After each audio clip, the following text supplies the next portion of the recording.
Hello students, हमारी study circle में आप सबका स्वागत है। कैसे हो आप लोग? आशा करता हूँ अच्छे होंगे। तैयारी जोरों पर चल रही होगी। आज फिर मैं एक वीडियो लेके आया हूँ जिसमें आपको छत्तीसगढ़ का प्राचीन, मध्य एवं आधुनिक इतिहास तीनों से संबंधित क्वेश्चंस यहाँ पर देखेंगे और प्रैक्टिस करेंगे। मेरे उत्तर बताने से पहले आपको टिक मार्क लगा देना है और सोच के रखना है।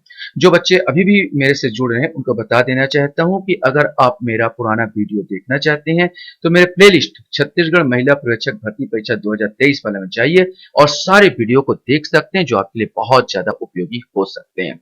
तो चलिए हम लोग एक एक नजर इन क्वेश्चनों को देखते हैं। तो पहला क्वेश्चन आपके सामने यहाँ पर आता है कि वर्ष 1867 में इनमें से किस बस्तर राज्य का दीवान नियुक्त किया गया था जो जनजाति लोगों के शोषण के लिए कुख्यात था? यह आपको बताना है। दुर्गा राव गोपीनाथ कापरदास, राम राय चिंचोलकर या बामन बलीराम लाखे, इनमें से कोई एक आएगा। यहाँ पर जितने क्वेश्चन है कोई ना कोई एग्जाम में पूछे हुए क्वेश्चन है। तो वास्तव में इसका सही उत्तर है ये गोपीनाथ कापरदास। गोपीनाथ कापरदास वास्तव में 1867 में भैरम देव ने इसको अपना कापड़दार को जमींदार नियुक्त किया था और इसी ने बहुत ज्यादा अत्याचार किया लोगों पर ज्यादा पैसा कमाने के लिए। और इसके कारण क्या हुआ कि यहाँ पे विद्रोह भी सामना करना पड़ा था। और अंग्रेज अधिकारी कैप्टन नील ने तो यह भी लिखा था कि यह वास्तव में जो वहां विद्रोह हुआ था तो इसका उत्तरदायी इसी को ठहराया था। गोपीनाथ कापड़दास उसके अत्याचार को ही उसने इसका मेन कारण बताया था। क्वेश्चन हमारे सामने आता है, महारानी बाष्टा द्वारा स्थापित सिरपुर के विष्णु मंदिर लक्ष्मण मंदिर की प्रशस्ति रचना किसने की थी? ये आपको बताना है। कवि ईशान, कवि नारायण, कवि तेजबाधा और कवि रेवाराम, इसमें से कोई एक आएगा। पांडुवंशी शासिका रानी बाष्टा, हमने पहले वीडियो में बताया था, हर्ष, राजा हर्ष की पत्नी और इनके जो है हर्षगुप्त की पत्नी कहते हैं, इन्होंने ही लक्ष्मण मंदिर है ना, लक्ष्मण मंदिर का जो आपका सिरपुर में इसका निर्माण किया था। तो ये तो सिरपुर के विष्णु मंदिर है, लक्ष्मण मंदिर ये है, सिंपल सा। और इसका जो सही उत्तर है वो ए आएगा, अर्थात कवि ईशान। कवि ईशान ने इसको प्रशस्ति की रचना की थी। बिलासपुर के ताला गांव के कालपुरुष प्रतिमा का निर्माण किस वंश ने किया था? कलचुरी वंश, सोमवंशी, पल्लव वंश, सरबपुरी वंश। बहुत सुंदर प्रतिमा है। हर प्रतिमा कोई ना कोई अंगों से बनी हुई है। यहाँ पगड़ी बनाया है सांप से, कान में मयूर को बैठा दिया गया है, नाक बनाने के लिए मगर का इस्तेमाल किया गया है, आंख बनाने के लिए मेढक एढक का इस्तेमाल किया, मुंह खोल के बैठा हुआ है, थोड़ी के लिए यहाँ पर बना दिया है, केकड़ा का निर्माण किया। कि मुझे याद आ रहा तो मैं इसको देख रहा हूँ और समझा रहा हूँ। तो वास्तव में ये कौन सा वंश है? कलचुरी वंश, सोमवंश, पल्लव वंश या सरबपुरी वंश? सही आंसर सरबपुरी वंश। ताला किया जा देवरानी जेठानी का मंदिर है ना, ये 5वीं 6वीं शताब्दी का मंदिर है, यहाँ पर सबसे पुराना मंदिरों में आएगा। क्वेश्चन है, किस काकती नरेश के समय बस्तर राज 1780 में भोसलों के अधीन कद राज बन गया था? मैंने टैक्स देने वाला राज बन गया था। अजमेर सिंह, दलपत देव, दरिया देव, महिपाल देव, इसमें से किसी को आपको बताना है। सही आंसर सी आएगा, दरिया देव के समय यह काम हुआ था। दोनों दलपत देव के दोनों लड़के अजमेर सिंह और दरिया देव, इनके बीच संघर्ष हो गया, सत्ता संघर्ष। दरिया देव हार गया और हार के भागा भागा अंग्रेजों के पास गया, मराठों के पास गया और जयपुर राजा के पास गया। और इसी के तहत फिर इन लोग लौट के आए और इसकी सेना को हराए, अजमेर सिंह को। अजमेर सिंह फिर वहां से भाग के डोंगर चला गया और डोंगर में हलवाओं को इकट्ठा करके इन्होंने फिर दरियादेव पर आक्रमण किया और दरियादेव फिर भागा, इसको हलवा विद्रोह कहते हैं। और दरियादेव फिर इनसे मिला और इसके बाद फिर इनकी माने मराठों की सेना, अंग्रेजों की सेना आके फिर अजमेर सिंह को मारती है और मार के खत्म कर देती है। और दरियादेव इस प्रकार करत राज भोसलों के अधीनता में आ जाता है। क्वेश्चन हमारे सामने आता है, यह आपका कलचुरी वंश की रायपुर शाखा का अंतिम शासक निम्नलिखित में से कौन था? कुशल सिंह, अमर सिंह, मोहन सिंह या अजीत सिंह? यहां पर मैं आप बात करूं तो भोसला शासन जब जीते तो सबसे पहले जो रतनपुर का अंतिम शासक जो बचा था, मोहन सिंह बचा था, उसको तो छीन लिए। लेकिन रायपुर में कुछ नहीं हो रहा था, रायपुर में अमर सिंह शासन कर रहा था। बाद में अमर सिंह को भी इन्होंने क्या कर दिया, अपदस्थ कर दिया, और अमर सिंह को अपदस्थ करके गद्दी को इन्होंने छीन ली थी यहां पर। तो आपको 1750 की बात करूं, 1750 के आसपास अमर सिंह से गद्दी छीन लिया गया था यहां पर। तो ये आपका आंसर इसका बी आएगा, अमर सिंह आएगा। क्वेश्चन हमारे सामने आता है, विश्व की प्राचीनतम नाट्यशाला का निर्माण इस राज्य के राजा द्वारा किया गया था। विष्णुपुर, बैकुंठपुर, महेशपुर और रतनपुर। तो ये महेशपुर कहा जाता था, महेशपुर के राजा ने करवाया था। खूब तमाशा नामक काव्य ग्रंथ की रचना किसने की? भूषण, राजशेखर, गोपाल दास, जिसको पूरा नाम नीरज है, या गोपाल मिश्र ने। ये आपको बताना है। सही आंसर ये गोपाल मिश्र ने की थी। डी आंसर ये राजा राज सिंह के दरबार में, जो रतनपुर के राजा थे, राजा राज सिंह के दरबार में थे, उन्होंने ही खूब तमाशा ग्रंथ की रचना की थी। क्वेश्चन हमारे सामने आता है, छत्तीसगढ़ का शब्द का सर्वप्रथम प्रयोग किसने किया था? सुंदरलाल शर्मा, दलराम राव, गोपाल दास या रविशंकर। इसमें से कोई एक आएगा। सही आंसर बी आएगा, दलराम राव। दलराम राव खैरागढ़ राज्य के राजा लक्ष्मी निधि राय के चारण कवि थे। इन्होंने ही 15वीं सदी में सबसे पहले छत्तीसगढ़ शब्द का उल्लेख किया था अपने साहित्य में या अपने चारण कवि में। यहां पर था छत्तीसगढ़ शब्द का उल्लेख सर्वप्रथम किस राज्य में हुआ, अभी बता दिया। तो भाई ये आंसर ए आएगा, खैरागढ़ में। छत्तीसगढ़ कितने वर्ष तक मध्य प्रदेश का अंग रहा है? 44, 46, 2 बार 46 हो गया, 47। सही आंसर ये करीब 44 वर्ष तक इसके अंडर में रहा है।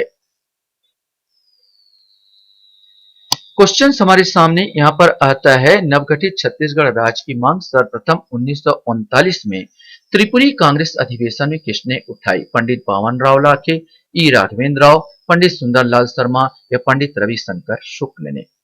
सही आंसर सी आएगा, पंडित सुंदरलाल शर्मा ने सबसे पहले त्रिपुरी कांग्रेस अधिवेशन, जिसकी अध्यक्षता सुभाष चंद्र बोस ने की थी, उसी समय सुंदरलाल शर्मा ने 1939 में छत्तीसगढ़ की मांग प्रस्तुत की थी। क्वेश्चन हमारे सामने है, छत्तीसगढ़ राज्य का प्रतीक चिन्ह में शामिल नहीं है। ऊर्जा का प्रतीक, नदियों का रेखांकित करती लहरें, गोलाकार आकृति, सादगी तथा जनसेवा। ऊर्जा, अब चित्र को अगर देखोगे तो इस प्रकार तड़ित चालक का तो चिन्ह यहाँ पर अंकित है। नदियों के लिए 3 रेखा तो बनाया ही गया है। गोलाकार आकृति तो है जिसमें किलो को दर्शाया गया है, लेकिन ये नहीं दर्शाया गया सादगी के साथ जनसेवा, ये आपका नहीं है। एक अच्छा क्वेश्चन और यहाँ पर देखने को मिलता है कि छत्तीसगढ़ में सांसदों की संख्या है। आप जल्दी से बताइए, आपके दिमाग में बहुतों का चल रहा है कौन सा अच्छा क्वेश्चन सर। 90 विधायक है और 11 यहाँ पर सांसद है, यहीं पर आप मिस कर जाओगे। सांसद राज्यसभा भी बोला जाता है और 11 और लोकसभा को भी बोला जाता है। राज्यसभा के 5 और लोकसभा के 11, टोटल हुए कितने सांसद? 16। तो सही आंसर यहाँ पर 16 आएगा। छत्तीसगढ़ का राज्य चिन्ह कब स्वीकृत किया गया? 1 सितंबर 2000, 4 सितंबर 2000, 1 नवंबर 2000 या 4 सितंबर 2001। इसमें से कोई एक आएगा। सही आंसर डी, 4 सितंबर 2001 को यह स्वीकृत किया गया था।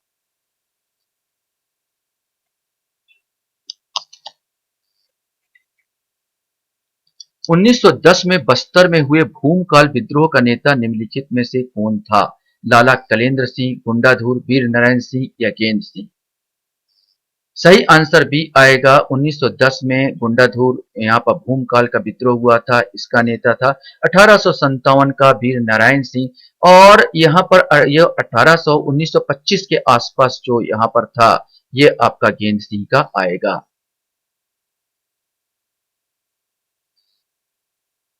आपका गेंद सिंह परलकोट विद्रोह।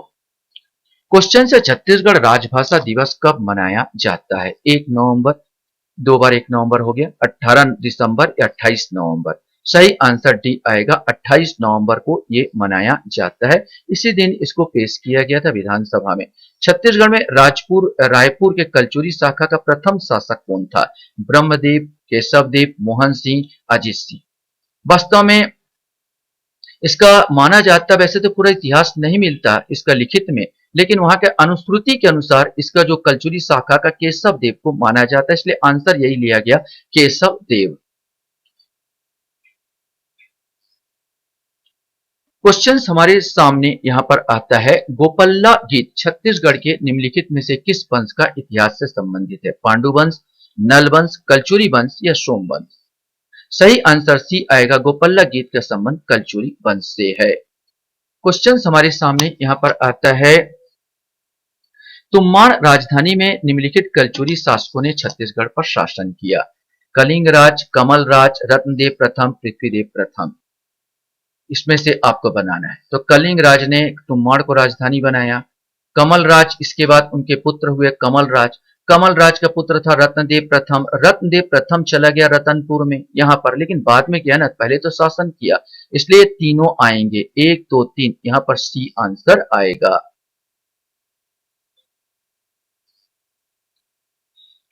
क्वेश्चन हमारे सामने यहां पर आता है, निम्नलिखित में से किस कलचुरी शासक ने सोमवंशी शासक से पाली क्षेत्र को जीता? शंकरगढ़ प्रथम, कृष्णराज, कलिंगराज या शंकरगढ़ द्वितीय? इसमें से आपको बताना है। सही आंसर डी आएगा, शंकरगढ़ द्वितीय ने यहां पर सोमवंशी शासक को पाली क्षेत्र को जीता था। क्वेश्चन हमारे सामने यहां पर आता है, इस राज्य का प्रथम मराठा शासक निम्नलिखित में से कौन था? बिंबाजी, वेंकोजी, परसोजी, अप्पा साहेब। सही आंसर ए आएगा, बिंबाजी भोसले। बिंबाजी भोसले यहाँ पर डायरेक्ट शासन करने आए, सीधा नागपुर से यहाँ पर आए और प्रथम शासक बिंबाजी भोसले थे। क्वेश्चन था, निम्नलिखित में से कौन सा छिंदक नागवंश का नहीं है? मधुरांतक देव, कन्हर देव, जगत देव, इनमें से कोई नहीं। तो इनमें से कोई नहीं आंसर, क्योंकि सब के सब जो है छिंदक नागवंश के, कन्हर देव, मधुरांतक देव, कन्हर देव या जगत देव। जगत देव तो यहाँ पर दूसरा ही राजा बन जाता है जो मिलता है, यहाँ राज करता है। क्वेश्चन हमारे सामने यहाँ पर आता है, रत्नदेव के विशाल तालाब का निर्माण किसने करवाया था? पृथ्वीदेव प्रथम, रत्नदेव द्वितीय, पृथ्वीदेव द्वितीय या रत्नदेव प्रथम ने? सही आंसर इसका जो आएगा, पृथ्वीदेव प्रथम ने इसका निर्माण करवाया था। इसने तुम्बाड़ में एक शिव मंदिर का भी निर्माण करवाया था।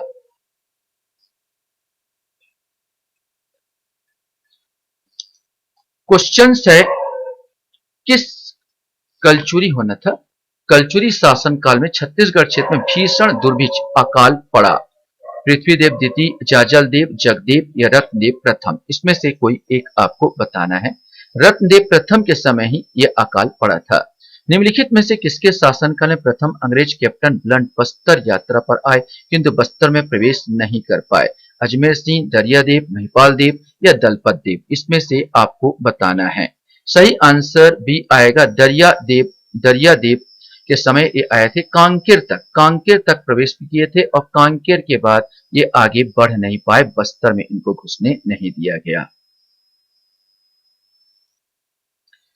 क्वेश्चन हमारे सामने यहां पर आता है, निम्नलिखित में से किन्हें रानी चोरिस के नाम से जाना जाता है? जगराज कुमार, प्रफुल्ल कुमार देवी, चमेली देवी या फूल कुमार देवी? सही आंसर रानी चोरिस ए आएगा, जिसने अपने पति के खिलाफ विद्रोह किया था। रानी चोरिस के नाम से जगराज कुमार को जाना जाता है। रुद्र प्रताप देव के समय प्रचलित खौटी पौनी प्रथा निम्नलिखित में से किससे संबंधित थी? पर्दा प्रथा से, बहुपति प्रथा से, बाल विवाह प्रथा से या स्त्री विक्रय से? सही आंसर डी आएगा, ये प्रथा स्त्री विक्रय से संबंधित थी। क्वेश्चन हमारे सामने यहां पर आता है, निम्नलिखित में से किस काकती शासक के नाम से छत्तीसगढ़ राज्य अलंकरण पुरस्कार दिया जाता है? प्रफुल्ल चंद्र भंजदेव, रुद्र प्रताप देव, पुरुषोत्तम देव या प्रवीर चंद्र भंजदेव? सही आंसर प्रवीर चंद्र भंजदेव पुरस्कार इसी के नाम से दिया जाता है। छिंदक नागवंशी शासक निम्नलिखित में से कौन सी उपाधि धारण करते थे? परम भागवत, भोगवती परमेश्वर, परम भट्टारक या चालकी वंश? सही आंसर बी आएगा, भोगवती परेश्वर की उपाधि ये धारण करते थे। क्वेश्चन हमारे सामने यहां पर आता है, कि निम्नलिखित में से किस शासक की पत्नी गंगम महादेवी का शिलालेख पारसू से प्राप्त हुआ है, ये आपको बताना है। धरावर्ष, मधुरांतक देव, सोमेश्वर देव या सोमेश्वर द्वितीय, इसमें से कोई एक आएगा। सही आंसर सी आएगा, सोमेश्वर देव। सोमेश्वर देव या सोमेश्वर प्रथम बोल दीजिए। बारसूर शिलालेख के नाम से जाना जाता है। बारसूर शिलालेख सोमेश्वर प्रथम की प्रमुख रानी गंगम महादेवी द्वारा शिव मंदिर को ग्राम देने का इसमें उल्लेख किया गया है। क्वेश्चन हमारे सामने यहां पर आता है, छिंदक नागवंशी शासक जगदेव भूषण निम्नलिखित में से किस देवी के भक्त थे? स्तंभेश्वरी देवी, दंतेश्वरी देवी, मणिकेश्वरी देवी, गुंडम महादेवी, इसमें से आपको बताना है। जगदेव भूषण वास्तव में मणिकेश्वरी देवी के उपासक हुआ करते थे यहाँ पर, और यही क्लांतर में मणिकेश्वरी देवी दंतेश्वरी देवी का यहाँ पर क्लांतर में बना इसका रूप। तो यहाँ पर आंसर मणिकेश्वरी देवी मिलता है, मणिकेश्वरी देवी आएगा।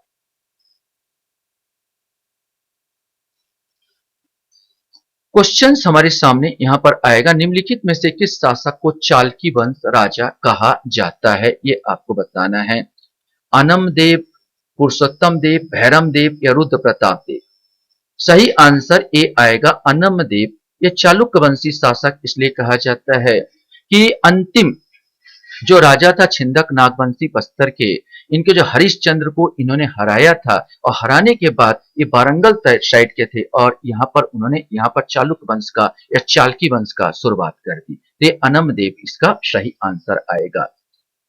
क्वेश्चन हमारे सामने यहाँ पर आता है, निम्नलिखित में से किस शासक के शासनकाल में भोसला सेनापति नीलूपंत का बस्तर में प्रथम बार आक्रमण हुआ था? दरियादेव, दलपत देव, अजमेर सिंह या राजपाल देव, इसमें से आपको बताना है। सही आंसर इसका आपको सोचना है और बताना। सही आंसर इसका भी आएगा, दलपत देव। दलपत देव के समय 1770 के आसपास नीलूपंत ने आक्रमण किया, लेकिन दलपत देव के सैनिकों ने इनको बुरी तरह हराया और ये जयपुर की ओर भागे।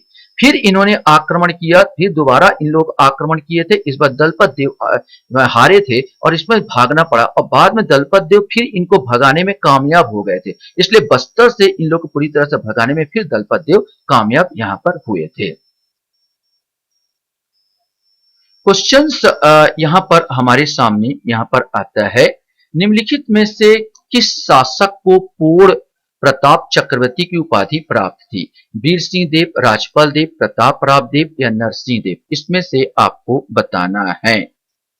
सही आंसर भी आएगा, राजपाल देव को यह उपाधि पूर्ण प्रताप चक्रवर्ती की उपाधि प्राप्त थी। दंतेवाड़ा अभिलेख की जानकारी मिलती है अनम देव, भैरम देव, महिपाल देव, गोपाल देव के बारे में, ये आपको बताना है। सही आंसर ए आएगा, दंतेवाड़ा अभिलेख जो है, ये अभिलेख से जानकारी हमको मिलती है किसका? अनम देव के बारे में जानकारी हमको प्राप्त होती है। अगला क्वेश्चन आता, रथपति की उपाधि किसे दी गई? पुरुषोत्तम देव, प्रताप राजदेव, जगदीश राजदेव या इनमें से कोई नहीं, इसमें से आपको एक बताना है। सही आंसर ए आएगा, पुरुषोत्तम देव। पुरुषोत्तम देव जब उड़ीसा की यात्रा गए थे जगन्नाथपुरी, तो उड़ीसा के राजा ने उन्हें रथपति की उपाधि दिया था, और ये रथ लेके आए थे। तब से गोंचा पर्व के रूप में हमारे बस्तर में भी जो है बस्तर का दशहरा जो रथ यात्रा आरंभ हो गया, ये मनाया जाता है। सवाल उठता है यहां पर, कोटपाड़ संधि कब हुई? 6 अप्रैल 1718, 6 जून 1718, 6 अप्रैल 1788 78 है सॉरी, और 6 जून 1788। यहाँ पर दो बार, ये अप्रैल है और ये जून है, इसमें से आपको छांटना है और बताना है।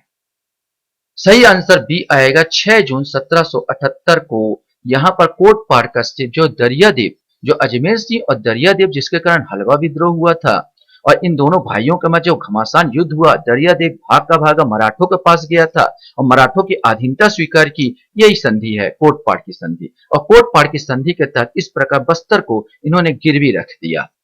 क्वेश्चन हमारे सामने, परलकोट का विद्रोह किस वर्ष हुआ था? 1795, 1825, 1774 या 1876? मैं गलत बताया था, 1925 बता दिया था। वास्तव में परलकोट का विद्रोह का नेता गेन सिंह था, और गेन सिंह ने जो है 1825 में ये विद्रोह किया था। देखो, परलकोट विद्रोह का भी नेता पूछे तो परवल की जो आकृति होती है ना, कुछ इस प्रकार होती है, अर्थात गेंद को अगर चपटा कर दूं ना, गेंद को अगर चपटा करूं तो परवल बन जाएगा। आप ऐसे याद करेंगे, मैं तो हमेशा याद रहता है, गेंद को अगर चपटा करूं तो ये परवल बन जाएगा। तो परलकोट विद्रोह का नेता हमेशा याद रहेगा, कौन सा होगा? गेन सिंह होगा। कंफ्यूज हो रहे हो तो मैं आपको बता देना चाहता हूं, तो ये बहुत जल्दी याद हो जाएगा। क्वेश्चन हमारे सामने यहाँ पर आता है कि कलचुरी वंश के बाद किसने छत्तीसगढ़ की सत्ता संभाली? मराठों ने, अंग्रेजों ने, सोमवंशियों ने, इनमें से कोई नहीं। तो कलचुरी वंश जो समाप्त हुआ उसके बाद यहाँ पर मराठों ने, यहाँ मराठों का अधिपत्य हो गया और मराठों ने यहाँ पर सत्ता संभाल ली। क्वेश्चन हमारे सामने आता है छत्तीसगढ़ में मराठा राज की पुनर्स्थापना का कालखंड क्या था? यहाँ पर पुनर्स्थापना, यहाँ पर क्वेश्चन बोला जा रहा है कि भाई पहले मराठा आए शासन के, इसके बाद अंग्रेज आए, अंग्रेज आने के बाद अपदस्थ हुए उन लोग, और जब तक उसका यहाँ का जो शासक था, यहाँ पर याद नहीं आ रहा है मेरे को शासक का नाम। तो यहाँ पर जो शासक था वो छोटा बच्चा था, और बच्चा होने के कारण ये था कि हमने उनको नागपुर का शासक जो है उस छोटा बच्चा होने के कारण उसको बोलेगा जब तक ये बालिग नहीं हो जाता तब तक अंग्रेज यहाँ पर रेजिडेंट के रूप में शासन करेंगे। ठीक है, इसके बाद जो बालिग हो गया तो फिर से मराठा यहाँ पर राज हुआ। नागपुर में वो बालिग हुआ तो यहाँ पर आपका फिर से राजा पेशवा, यहाँ पर बाजीराव सेकंड के नाम से जाना जाता था उस बच्चे का नाम। तो बी आएगा 1830 से 1854, तो 40वां नंबर का आएगा 1830 से 1854।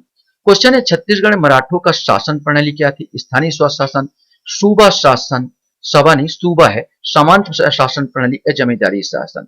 सही आंसर वास्तव में इन लोग सूबा शासन, अप्पा साहब लेके आए थे यहाँ विशेष करके सूबा शासन, ये सूबा शासन से यहाँ पर ज्यादा शासन किए हैं।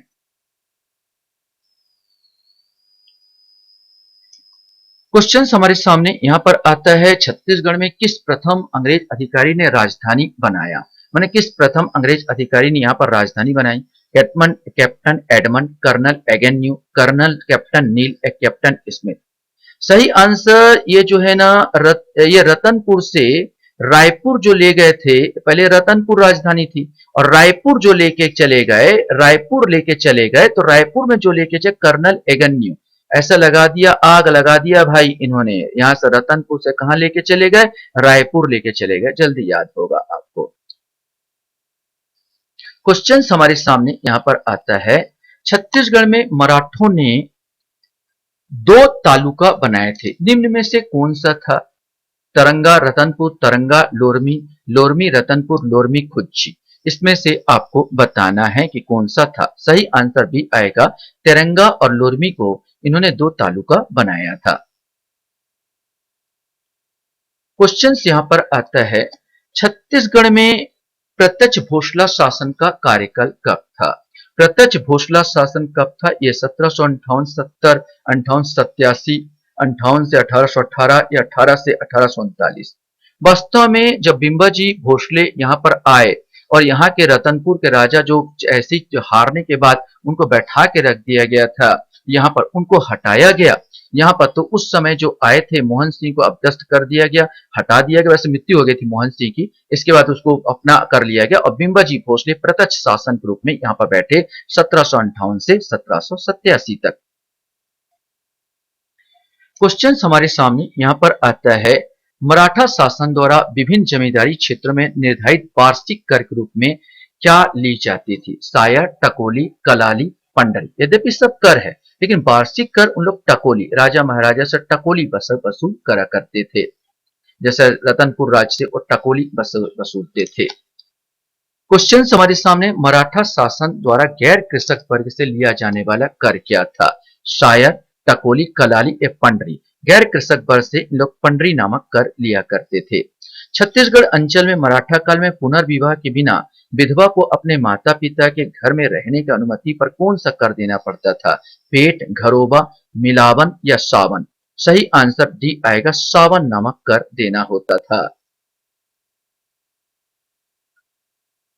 क्वेश्चन हमारे सामने यहाँ पर आता है, ब्रिटिश कालीन छत्तीसगढ़ में राजस्व मामलों से संबंधित समस्याओं के निदान के लिए एक नियमावली थी जिसका नाम क्या दिया गया था? सियान बासी अमल, दस्तक अकबरी, दस्तल उल अमल या बासिल बाकी? सही आंसर इसका जो 48 का सी आएगा, दस्तल उल अमल नाम दिया गया था।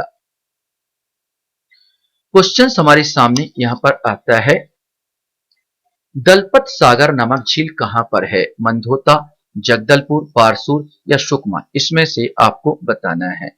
सही आंसर ये दलपत सागर नामक जो झील है जगदलपुर में आपको मिलेगा, बस्तर जगदलपुर। लास्ट क्वेश्चन हमारे सामने यहां पर आता है, मराठा शासनकाल में आय और व्यय का हिसाब किताब निम्न में से कौन अधिकारी रखता था? फडणवीस, पोद्दार, कमाविस्तार या बड़कर? इसमें से कोई एक आएगा। सही आंसर इसमें ए आएगा, फडणवीस रखता था। फडणवीस वास्तव में आय व्यय का हिसाब रखता था। पोद्दार क्या करता था? पोद्दार खजाने में जमा एवं निकालने वाली राशि का हिसाब किताब रखता था। कमा विस्तार परगने का प्रमुख होता था और बड़कर एवं कमा विस्तार का सहयोगी होता था। तो यहां पर सही आंसर क्या आएगा? फडणवीस आएगा। आशा करता हूं ये वीडियो भी आपको अच्छा लगा होगा। आप लोग मेरे वीडियो को वॉच करते हो इसलिए धन्यवाद। Thank you very much.